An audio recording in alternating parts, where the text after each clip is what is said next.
அவங்களுக்கு தகுந்த மைக்கு இல்லை, அடுத்த வருஷத்துக்கு வாங்கி வைங்க. கொஞ்சம் அளவா போட்டு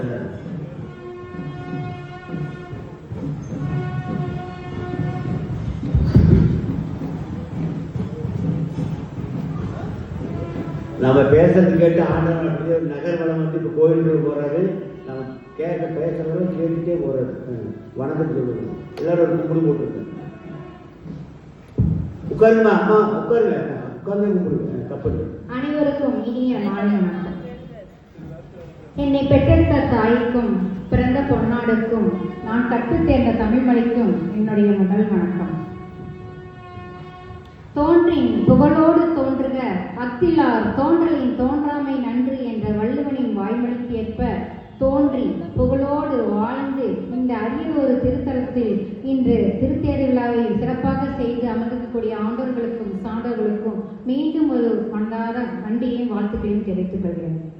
நடுவர் அவர்களே என்ன சொல்லிட்டு போனாரு விக்னேஷ் வந்துட்டு, அந்த காலத்துல என்னங்க, அந்த காலத்துல நாங்க என்னங்க இந்த காலத்துல இல்லாம போயிட்டோம். சும்மா அந்த காலத்துலன்னு சொல்லி பட்டிக்காட்ட மிட்டாய் கடையை பார்த்த மாதிரியே சொல்லிட்டு போயிட்டு இருக்கீங்க. இந்த காலத்துல என்ன பக்தி இல்ல எங்க விபூதி வாங்கினாங்க வீசிட்டு போயிட்டாங்களாங்க. நடுவரையா தப்பா புரிஞ்சுக்கிட்டாரு. நாங்க இந்த காலத்துல அந்த விபூதியை வாங்கிட்டு போய் உங்களை மாதிரி பேப்பர்ல எல்லாம் மடிச்சு வைக்க மாட்டோம். உடனே ஒரு செம்பு தண்ணி எடுத்து அதுல கலக்கி வீடு ஃபுல்லா தெளிச்சு விட்டுருவோம். அதுதான் இந்த காலத்து பக்தி. நீங்க எங்க பேப்பர்ல கட்டி வச்சுட்டு உட்காந்துருக்கீங்க. பலவீடு குளமாமா நான் வேற இன்னைக்கு இப்படி வந்துட்டேன். அது இன்டைரக்டா வேற சொல்லிட்டாரு. வசதியா இருக்குதுங்க எங்களுக்கு. உங்களுக்கு எங்க ஒண்ணு தெரிஞ்சுக்கங்க, பக்திக்கும் நம்முடைய உடைக்கும் ஆடை ஆபரணத்துக்கும் என்ன சம்மதம்? பாட்டு அழகு அந்த காலத்துல பாடினாங்க, ஆண்டவன் ஆடை ஆபரணங்களை பார்ப்பதில்லை சொன்னாங்க. அப்ப நம்மளுடைய ட்ரெஸ்ஸுக்கோ நம்முடைய முடிக்கோ சாமிக்கு என்ன சம்மதம் இருக்கு? இந்த காலத்துல இந்த பொண்ணோட சின்ன எக்ஸாம்பிள் சொல்றேன். எல்லாரும் சித்திரை திருவிழா மதுரையில நீங்க இன்னைக்கு என்ன பட்டு உடுத்திருக்காரு சொல்லுங்க. எல்லாம் சாமி இன்னைக்கு என்ன பட்டுல இறங்கின ராத்துல எல்லாம் பார்த்துருப்பீங்களா? பச்சை கலர். அதான் பச்சை கலர் சாரி கட்டியிருக்கேன். அப்ப இது எனக்கு எப்படி தெரிஞ்சிச்சு? பச்சை கலர் சாரி கட்டியிருக்காரு அப்படிங்கிறத அந்த காலத்துல உங்களுக்கு அடுத்த நாள் நியூஸ் பேப்பர்ல போட்டு அதை வாங்கி படிச்சு அதுக்கப்புறம் ஐயோ நீங்க பச்சை கலர் சாரியா, இன்னைக்கு இப்பவே இறங்கினாச்சு, நான் பார்த்துட்டு வந்தாச்சு, பச்சை கலர் சாரி கட்டிட்டு வந்துட்டேன். அதே மாதிரி நேற்று எத்தனை பேர் திருக்கல்யாணம் பண்ணும்போது அவங்களோட சேர்ந்து மீனாட்சி திருக்கல்யாணத்துல தானும் சேர்ந்து தாலி கட்டிக்கிட்டோம். இதெல்லாம் அந்த காலத்துல முடியுங்களா? இந்த காலத்துல நான் எங்க இருந்தாலும் இருக்கும் இடம் தாங்க தெய்வம். தெய்வம் அப்படிங்கிறது எல்லா இடத்துலயும் இருக்கு. நீங்க தான் போனீங்க, கோயில் கோயிலா போனீங்க, நாயன்மார கதை சொல்றீங்க. எங்களுக்கு இருக்கிற இடத்துலயே தெய்வம், செய்யும் தொழிலே தெய்வம். மனசே மனமது செம்மையானால் மந்திரங்கள் தேவையில்லை. எங்க மனசே செம்மையா இருக்கு. உட்கார்ந்து தீர்க்க சுமங்களை எல்லாம் சொல்லலாம் நினைக்கிறேன். ஒண்ணு குடும்பத்துல பக்தி, ரெண்டாவது தொழில் பக்தி, மூணாவது சமுதாய பக்தி. குடும்பத்துல பக்தி யாருமே காணுமா, அதுலயே அண்ணன் தெரிஞ்சுக்கிட்டாராம யாருமே இல்லைன்னு சொல்லி அழகா ஒரு கவிஞர் சொன்னாரு, 1000 விடுமுறை வந்தாலும் அவள் அலுவலகத்துக்கு மட்டும் விடுமுறை இல்லை. அது என்ன அலுவலகம்? அம்மாவோட சமையலறை. பாவங்க இந்த ஐயாங்க அண்ணங்க தம்பிங்க எல்லாம் சமைச்சிட்டு இல்ல வேலை செஞ்சுட்டு போகிறதுக்கு சமைச்சு வச்சுட்டு வீட்டுல உட்காந்துட்டு இருக்காங்க. எங்க அக்கா தங்கச்சிங்க அப்படிதானுங்க. ஏதோ சமைச்சு முடிச்சவங்க வந்து உட்காந்துருக்காங்க. யாரும் இல்லையாம ரொம்ப குறை கண்டுத்தாராம. அப்ப இந்த பெண்கள் அப்படிங்கிறவங்க பாத்தீங்கன்னா சமுதாயத்துல நடுவு அழக ஆரம்பிக்கும் போது வார்த்தை சொன்னார், அன்பு. அன்பு செலுத்தக்கூடியதான பக்தி. இந்த பக்தி நீங்க என்னது செஞ்சீங்க அந்த காலத்துல? எத்தனை ஒரு வரதட்சணை கொடுமை, எத்தனை ஒரு மாமியார் மருமகள் சீரழிவு, எத்தனை வீட்டுல தொட்டிட்டாங்க, நகை கேட்டாங்க. இதெல்லாம் இந்த காலத்துல இருக்குங்களா? அந்த அன்பும் கூட ஒரு பக்தி தான். அந்த அன்பை செலுத்தி குடும்பத்தை நாங்க கரெக்டா வச்சுட்டு இருக்கோம். இந்த பெண்கள் இன்னைக்கு எல்லாருக்கும் ஒரு பரந்த மனப்பான்மை இருக்கு. அதே ஒரு பெரிய பக்தி. என் மருமக இந்த பிடிக்கும் அதை பிடிக்கும் சொல்லி நாங்க எடுத்து கொடுத்து ஒன்னோடு ஒண்ணா மாமியாரும் மருமகளும் ஒரே இடத்துல பக்கம் பக்கமா உட்காந்து ஒரே கலர்ல மேட்சிங்ல துணி போட்டு எல்லா ஊர்லயும் நடக்குது. அதாவது மஞ்சக்காமலக்காரங்களுக்கு பாக்கிறதுலாம் மஞ்சள் தெரியுமாமா. அது மாதிரி உங்களுக்கு எது தெரியாம போச்சு. நாங்க என்னையா பண்ண எல்லா ஊர்லயும் அப்படிதான். இந்த காலத்துல நீங்க பாக்குற அந்த காலத்துல இல்லைங்க.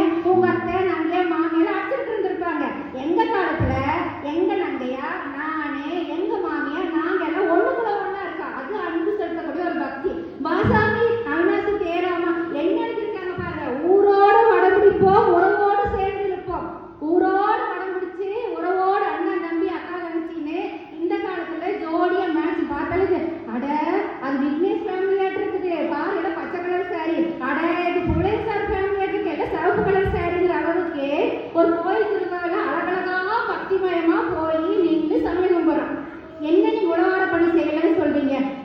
தெரிஞ்ச இன்னைக்கு இருக்கக்கூடிய எங்கிட்ட படிக்கக்கூடிய மாணவர்கள் வாரத்துல ஒரு நாள் பேரூர் கோயில போய் வார வாரம் உழவார பணி செய்யறாங்க. அதை வந்து ஒரு தொழிலா செய்யாம அவங்களுடைய மனசு சொல்றாங்க குழந்தைங்க மிஸ் அப்படி போய் செஞ்சுட்டு வரும்போது நம்மளுக்கு ஒரு நல்ல ஒரு இது கிடைக்கிது. கோயில் எல்லா பக்கத்துலையும் எல்லா தூளையும் தொட்டு செய்யறோம் அப்படிங்கிறாங்க. என்ன செய்யாம போயிட்டாங்க? நல்லதாவே பார்க்கணும். எங்கடா புத்தகம் இருக்கு, புத்தகம் கண்டுபிடிக்க கூடாது. இந்த காலத்துல தாங்க இருக்கு. எல்லாருக்கும் திருவண்ணாமலை தீபம் வந்து காலங்காலமா தெரியும். அந்த காலத்துல நானும் இந்த காலத்துல இருந்தேன். இந்த காலத்துல புதுசா பிறந்து வந்துடல. அப்ப எங்க அம்மாவை சொல்லுவாங்க, சாமி 6 மணிக்கு தீபம் வச்சிரு, அப்பதான் பரணி தீபம் ஏற்றுவாங்க. சரிம்மா 6 மணி அப்படியே பார்த்துட்டு இருக்கோம். நிஜமா 6 மணிக்கு திருவண்ணாமலை தீபம் ஏற்றினாங்களா? தெரியாது. நம்ம என்ன நினைக்கிறோம்? 6 மணி ஆச்சு திருவண்ணாமலை தீபம் நினைக்கிறோம். இன்னைக்கு எப்படி ஏற்றுறீங்க திருவண்ணாமலை தீபம்? 6 மணிக்கு லைவ் ப்ரோக்ராம் போயிட்டு இருக்கு. திருவண்ணாமலை தீபம் ஏற்றப்பட்டது சொன்ன அடுத்த படம் எல்லா திருவண்ணாமலை தீபம் வச்சிருக்கீங்க. எல்லாம் 48 நாள் விரதம் இருந்து மாலை போட்டு கோயிலுக்கு போறாங்க. வீட்டுக்காரர் போயிட்டு வருவாரு வழி மேலே வீடு வச்சு காத்துட்டு இருந்தாங்க அந்த காலத்து பொம்பளைங்க. நாங்களாம் என் வீட்டுக்காரர் இன்னைக்கு ஜோதிக்கு போயிருக்கிறா, ஜோதி வந்துருச்சுன்னு சொல்லி தீப ஜோதியை மன ஜோதியில ஏற்றிக்கிட்டு இங்க விளக்கு ஏற்றி சாமி கும்பிடுறோம். அப்ப கோயிலுக்கு போனது அவர் 50%னா ஜோதியை வீட்டுல இருந்தே பார்த்து காலையில இருந்து விரதம் இருந்து சாமி கும்பிட எனக்கு 50%. இதுதான் இந்த காலத்துல பக்தி. இன்னொன்று சொல்ற யாரும் தப்பா நினைச்சுக்காதீங்க.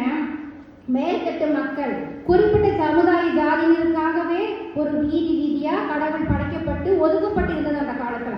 இந்த ஜாதி மதம் அப்படிங்கிறது இல்லாம யாரு வேணா அர்ச்சகராகலாம், யாரு வேணா கோயிலுக்குள்ள போகலாம், யாரு வேணாலும் தேர வடம் பிடிக்கலாம், எந்த சமுதாய ஜாதியினர் வேணாலும் எங்க வேணாலும் கோயில் கட்டலாம், எந்த கோயில் வேணாலும் எங்க வேணாலும் பூஜை செய்யலாம், திருவிழா நடத்தலாம் அப்படிங்கிறது இந்த காலம். இந்த சமுதாய ஒற்றுமை எனக்கு இருந்துச்சா? சமுதாய ஏற்றத்தாழ்வுகள் தான் உங்க கால பக்தி கொண்டு வந்துச்சு. இந்த கால பக்தியில அப்படி இல்லவே கிடையாது. எல்லாரும் ஒற்றுமையா இருக்கணும். எல்லா மதத்துக்காரங்களுக்கும் இருக்கு. நம்மளை பத்தியே பேசுறோமே, அன்னை தெரசா எவ்வளவு ஒரு பக்தி நிறைய இருந்தாங்க. அவங்க எவ்வளவு சமுதாய பக்தியாக சமுதாய பக்திங்கிறது எப்படி சமுதாயத்துக்காக பாடுபட்டாங்க. அவங்களுடைய கருணை. ஒரு ஆள்கிட்ட போய் கேட்கிறாங்க, ஐயா அது மாதிரி உங்ககிட்ட யாசகம் கேட்டு வந்திருக்கேன், உங்களால முடிஞ்சது கொடுத்தீங்கன்னா என்னை சேர்ந்த ஒரு தொழுநோயாளிகள் 10 பேருக்கு நான் உதவி பண்ணுவாங்க. பெரிய திமிர் பிடிச்ச பணக்காரன், இங்க வா உனக்கு என்ன வேணும், உங்களால முடிஞ்சது என்ன வேணா கொடுங்க. அந்த அம்மா சொல்றாங்க, நம்மளை பத்தியே பேசக்கூடாது இல்லையா, நம்ம அதனால அடுத்தவங்களை சொல்லணும். அந்த அம்மா பக்கத்துல கூப்பிட்டு நிக்க வச்சுட்டு அந்த ஆளு கையை நீட்டு தரையினார். நம்ம 2 கையை நீட்டினாங்க. என்ன கொடுத்தாரு தெரியுமா? தன் வாயில் இருக்கக்கூடிய எச்சிலை உமிழ்நீரை துப்பினார். அதுல அதை கூட அந்த அம்மா 2 கையை வாங்கிட்டு சொன்னாங்க, ரொம்ப சந்தோஷம், இதை வச்சு நான் என்ன வேணா பண்ணலாம், என்னுடைய கைகளை துடைப்பதற்காக நான் என்ன வேணா பண்ணலாம், ரொம்ப சந்தோஷம், கருணைக்கு நன்றின்னு சொன்னாங்க. அப்படி ஒரு சமுதாயத்துல கருணையா சமுதாய தொண்டு செய்யக்கூடியது இந்த காலத்துலதான். இன்னைக்கு டிவியில யூடியூப்ல பார்த்துட்டு ஹாய் சொல்லிட்டு பாய் சொல்லிட்டு போயிடுற சொல்றீங்க. இந்த யூடியூப்லயோ இந்த இதுலயோ வரக்காட்டுக்கு எத்தனை பேருக்கு வேல்மாறு படிக்க தெரியும், எத்தனை பேருக்கு வேல்மாறுல வரிமாறம் சொல்ல தெரியும். இன்னைக்கு அந்த யூடியூப்ல தான் ரீல்ஸ்ல தான் அடிக்கடி வேல்மாறல் போட்டு போட்டு போட்டு எங்க வீட்டுல ஒரு குழந்தை இருக்கு, 7 வயசு குழந்தை, அந்த குழந்தை வேல்மாறல சொல்லுது அப்படின்னா இந்த காலத்து பக்தி. உங்க பக்தியை நாங்க எளிமையா இந்த காலத்துல கொடுத்துருக்கோம், உங்களை மட்டும் கடினமாக்கி கொடுக்கல. நீங்க எல்லாம் அன்னைக்கு எப்படி இருந்தீங்கன்னு எங்களுக்கு நாங்க சொல்ல வரல. நீங்க தான் அந்த காலம் நீங்க என்னத்தை சொல்லிட்டு போனீங்க, முடிச்சு போன நாயனார் கதையை சொல்லிட்டு போனீங்க. நிகழ்காலத்தில் இருக்கக்கூடிய கதையை நான் சொல்றேன். 24 மணி நேரம் அன்னதானம் போடுறாங்க. 24 மணி நேரம் மக்கள் வந்து கோயில் கடையிலையா போறாங்க. அந்த காலத்துல இப்படி போனீங்களா? எத்தனை பேர் காவடி எடுத்தீங்க, எத்தனை பேர் காவடி பண்ணி போட்டு போடுறீங்க, எத்தனை மக்கள் வந்து போறீங்க. முதல்ல ஞாயிற்றுக்கிழமை ஒரு கறி கஞ்சி காய்ச்சி போட்டு புருஷன் காலம் ஊத்திட்டு இருந்தீங்க, கொண்டாடி பிள்ளைங்களை பார்த்துட்டு. இன்னைக்கு நீங்க சொல்லுங்க, ஞாயிற்றுக்கிழமை திருச்செந்தூர் கூட உள்ள போய் வெளியில வர முடியுமா? ஒரு நாள் ஆணும் வெளியில வர முடியாது. ஏன்னா சனி ஞாயிறு எல்லாருக்கும் விடுமுறை, கோயில கூட்டம். அப்ப ஞாயிற்றுக்கிழமை கிடையாது எங்களுக்கு இந்த காலத்துல. உங்க காலத்துல ஞாயிற்றுக்கிழமை கறி சாப்பிடுறது, நாளுங்கிழமை மட்டும்தான் பக்தி செய்ய. எங்களுக்கு ஞாயிற்றுக்கிழமை பக்தி செய்வதற்கு தான், கறி காய்ச்சி காப்பதற்கு கிடையாது. எல்லா நாளுமே நாங்க இதுக்காக போறோம். எவ்வளவு கூட்டமா மக்கள் போறாங்களே, இதுலயே தெரிய வேண்டாமா? இத்தனை கூட்டம், இத்தனை பயபக்தி, இத்தனை மீடியா, இத்தனை பேர் சொல்ற விஷயங்கள், இத்தனை மக்களுக்கு 140 கோடி மக்கள் இந்தியாவில். தமிழ்நாட்டுல 6 லட்சம் பேர், 6 லட்சம் பேர்ல 5 லட்சம் பேருக்கு எல்லா சபையை பத்தி தெரியும். என் பொண்ணு கேட்கறான், அம்மா அது என்னம்மா அமர்நாத்? எல்லாரும் போறாங்கம்மா. போலாம் சாமி. எப்படி அந்த பொண்ணு தெரிஞ்சுச்சு? எல்லாம் டிவியில காமிக்கிறாங்க.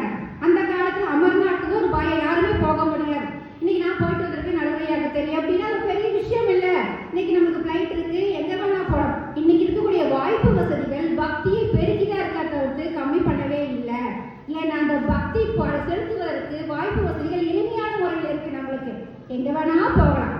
எனக்கு எப்படி எங்கேயுமே போக முடியாது. ஒருத்தர் நடந்து போறார், திருநாவுக்கரசர் அப்படியே போயிட்டே இருக்கார். எப்போ போய் சாமி பார்ப்பீங்க? நாளை சென்றடைவே, நாளை சென்றடைவே போயிட்டே இருக்கு. அந்த நாளை அப்படிங்கிற பேச்சை இன்னைக்கு இல்லாம, இன்னைக்கு நினைச்சோமா இப்ப பிளைட் ஏறணுமா நீ சொல்லுவீங்க, அதெல்லாம் பிளைட்ல போறவங்களுக்கு தானே. இல்லாட்டி கூட நினைச்சோமா இந்த கோயிலுக்கு வந்துடலாம். சொன்ன நடுவே சொன்னார், பழனியில் இருக்கிறவங்களே பழனி கோயிலுக்கு போகலன்னு சொன்னார். அப்படிப்பட்ட காலம் தான் அந்த காலம்.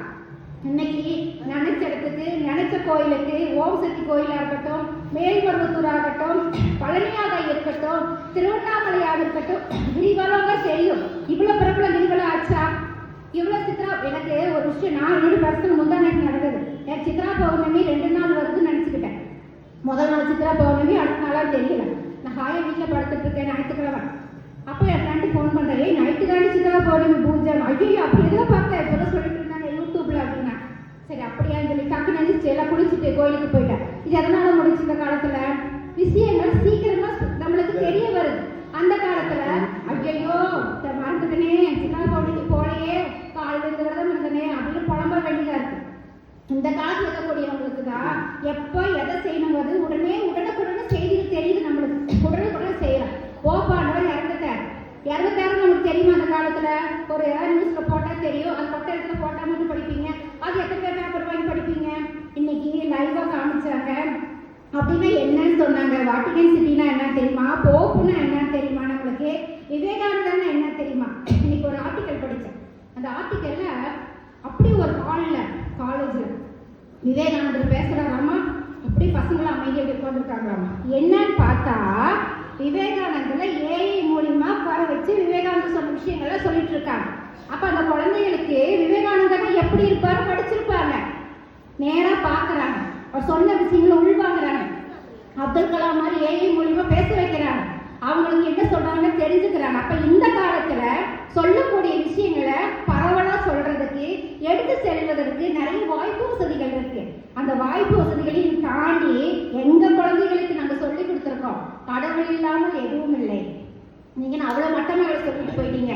எல்லா விஷயத்துக்கும் சாமி தான். பிள்ளையார் சொல்லி போட்டு எழுத ஆரம்பி, கோயிலுக்கு போயிட்டு பரிசு எழுதுறதுக்கு போ, சாமிக்கு வேண்டுதல் வச்சுக்கோ, பரிசையில பாஸ் பண்ண அப்படின்னு நாங்களும் எங்க குழந்தைகளுக்கு சொல்லி கொடுக்குறோம். நீங்க அப்படி இல்லைன்னு சொல்றீங்க. எங்க குழந்தைங்க இன்னைக்கு எந்த சீர் செய்யாம நம்ம கல்யாணம் பண்றோம், எந்த சாமிக்கு விடாம கல்யாணம் பண்றோம், எந்த நம்மளுடைய பரம்பரை பழக்கங்களை விட்டு கொடுத்துட்டு நம்ம கல்யாணம் பண்றோம். இந்த காலத்துலதான் சொல்ல போனா அந்த காலத்தை விட என்னென்ன இருக்குங்கிறத கத்துக்கிட்டு தேடி தேடி கூகுள்லயே அதுலயும் பார்த்து ஒண்ணு கூட விடாம செய்யணும். எனக்கெல்லாம் எந்த பழக்க வழக்கமே தெரியாது. அந்த காலத்து ஆளுங்களுக்கு யாரும் சொல்லியும் கொடுக்கல. ஆனா இந்த காலத்துல அதை செய்யல அப்படின்னா எப்படி செய்யணுங்கிற வழிமுறைகளை எனக்கு தெரிஞ்சிருக்கு. அதை நாங்க ஃபாலோ பண்றோம். என்னத்துக்கு நீங்க அந்த காலத்து கதையே சொல்றீங்க?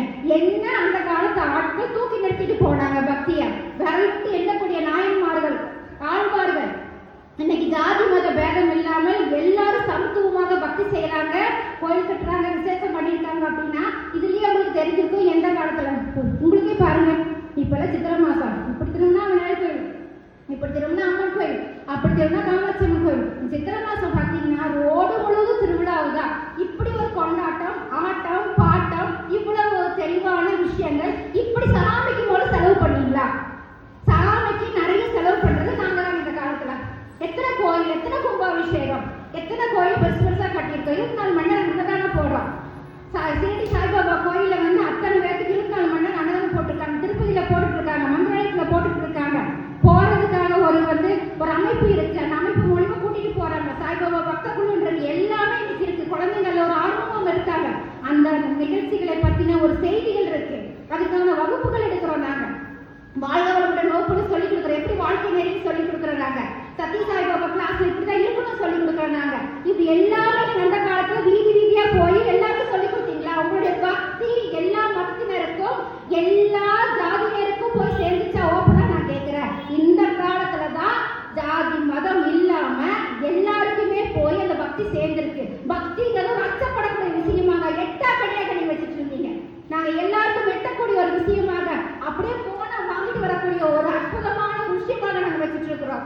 அப்ப இந்த பக்தி சுவை அப்படிங்கிறது ஒரு குறிப்பிட்ட சமுதாயத்துக்கோ குறிப்பிட்ட மக்களுக்கோ சார்ந்தது அல்ல.